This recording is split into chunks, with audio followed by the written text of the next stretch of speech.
Hi guys, good morning. Ayan, naglalakad na ako patungo sa aking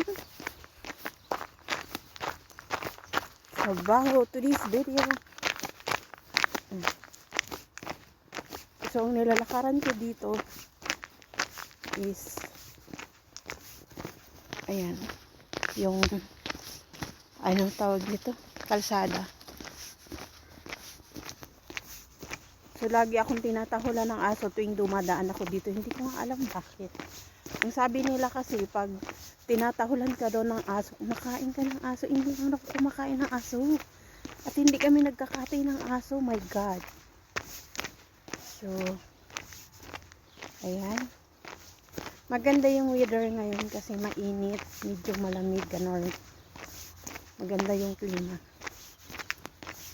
So, ito yung aking dinadaanan.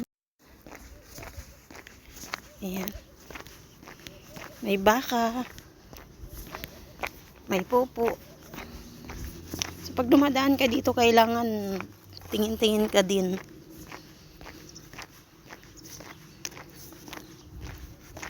Ayan, mula dito sa amin hanggang doon sa bus is 30 minutes. Pag mabagal lang.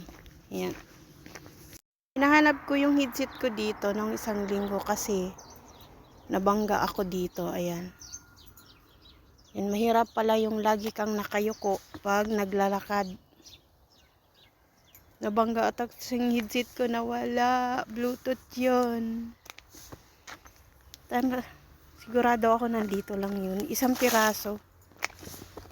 Ayan, baka tumalsik dito. Naghanap. Yung naman kasi yung headset kong isa. Isa na lang. Pero gumagana pa naman yun. Kaso lang, I'm sure dito lang yun. Naglalakad kasi ako nakayuko. Ayun. Yung headset ko baka tumalsik.